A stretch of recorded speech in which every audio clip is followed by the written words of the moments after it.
Hello friends, আসসালামু আলাইকুম। আমি ইসমাইল হোসেন বরাবরের মতন হাজির হয়েছি নতুন একটি ভিডিও নিয়ে। তো আজকে আমরা দেখব কিভাবে দাখিল এর রেজাল্ট বের করবেন। তো দেখুন, আপনারা দুটি ওয়েবসাইট থেকে দাখিল এবং আলিমের রেজাল্ট চেক করতে পারবেন। তো আমি দুটি ওয়েবসাইট নিয়ে আলোচনা করব এবং কিভাবে আপনারা রেজাল্ট বের করবেন প্র্যাকটিক্যালি আপনাদেরকে দেখাবো। তো ভিডিওটি শুরু করার পূর্বে আপনাদের কাছে একটি রিকোয়েস্ট, যারা এখন পর্যন্ত আমার চ্যানেলটি সাবস্ক্রাইব করেননি প্লিজ চ্যানেলটি সাবস্ক্রাইব করে পাশে থাকা বেল আইকনটি অন করে দেবেন এবং যদি ভিডিওটি ভালো লেগে থাকে অবশ্যই লাইক কমেন্ট করে জানাবেন। তো চলুন কথা না বাড়িয়ে শুরু করা যাক। তো দেখুন, আমি যে দুটি ওয়েবসাইটের কথা বলেছি, একটি হচ্ছে web based result publication system for education. এটা হচ্ছে একটি ওয়েবসাইট। এই ওয়েবসাইট থেকেও আপনারা চেক করতে পারেন। আরও একটি ওয়েবসাইট আছে, সেটিও আমি দেখাচ্ছি। তো দেখুন, প্রথমত আমি এখানে আসি। তো আপনারা কি বের করবেন? আপনার দাখিল। তো দেখুন, দাখিলের জন্য একদম ৩ নাম্বারে একটি অপশন আছে এসএসসি দাখিল ইকুইভ্যালেন্ট। তো দেখুন, এখানে কিন্তু আপনার এসএসসি জেনারেলও বের করতে পারবেন প্লাস দাখিলেরও বের করতে পারবেন। তো দেখুন, আমি যদি দাখিল বের করব, দাখিল অপশনে ক্লিক করবেন। ক্লিক করার পর এখানে কি চাইছে? ইয়ার। তো আপনাদের পাশের সনটা এখানে দিয়ে দিবেন। যদি আপনারা ২০২২ সালে নতুন পাস করে থাকেন, এই ২০২২ এ ক্লিক করবেন। ২১ এ পাস করলে থাকলে ২১। তো যে বছর আপনারা পাস করছেন সেই ইয়ারটা এখানে দিয়ে দিবেন। তো আমি যে ইয়ারের সার্টিফিকেট বের করব সেই ইয়ারটা আমি এখানে দিয়ে দিচ্ছি। দেওয়ার পর দেখুন এখানে বোর্ড। তো এখানে হচ্ছে সবথেকে ইম্পোর্টেন্ট কাজ বোর্ড সিলেকশন করা। তো দেখুন, এটা আমি ইম্পোর্টেন্ট কেন বলেছি? আপনারা মনে করতে পারেন যে আপনারা বরিশাল বোর্ড থেকে পড়াশোনা করছেন বিধায় আপনাদের বোর্ড বরিশাল দিতে হবে। তা নয় কিন্তু। আমরা যেমন জানি যে আমাদের বোর্ড ঢাকা পড়াশোনা করলে ঢাকা বোর্ড, চিটাগং পড়াশোনা করলে চিটাগং বোর্ড। কিন্তু এছাড়াও এই ডিস্ট্রিক্ট ওয়াইজ ছাড়াও মানে ডিভিশন ছাড়াও আরও ২ টা বোর্ড আছে। সেটি হচ্ছে গিয়ে আপনার টেকনিক্যাল বোর্ড এবং মাদ্রাসা বোর্ড। আপনি যদি মাদ্রাসা লাইনে পড়াশোনা করে থাকেন সেক্ষেত্রে কিন্তু আপনার ডিস্ট্রিক্ট ওয়াইজ বোর্ড আপনি সিলেকশন করে আপনার রেজাল্ট বের করতে পারবেন না। যদি মাদ্রাসা লাইন থেকে পড়াশোনা করে থাকেন সেক্ষেত্রে অবশ্যই আপনাকে মাদ্রাসা বোর্ড সিলেকশন করতে হবে।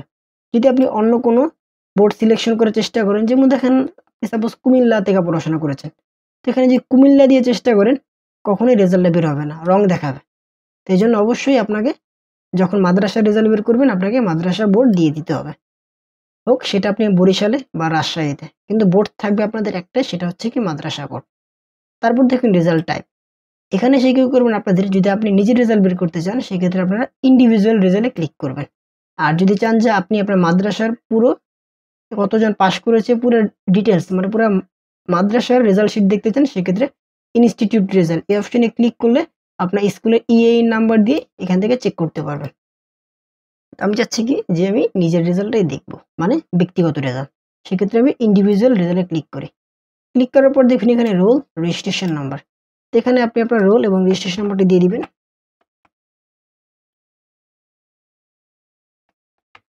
রোল রেজিস্ট্রেশন দেওয়ার পর এখানে সিকিউরিটি কি আছে এটা হুবহু যেভাবে লেখা আছে ঠিক সেম ভাবে পাশের বক্সে তুলে দেবেন।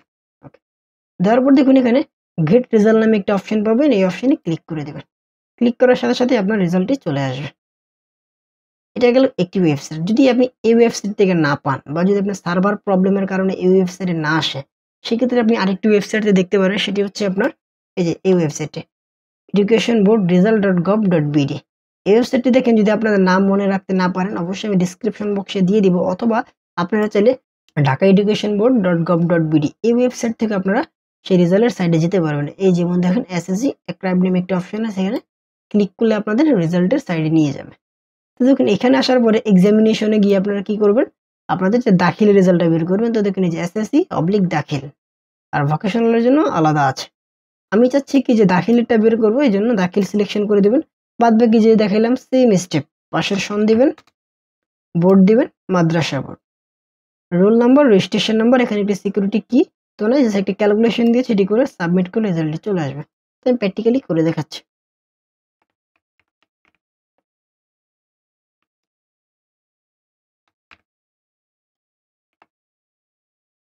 সাবমিটে ক্লিক করলে দেখুন রেজাল্ট চলে আসবে।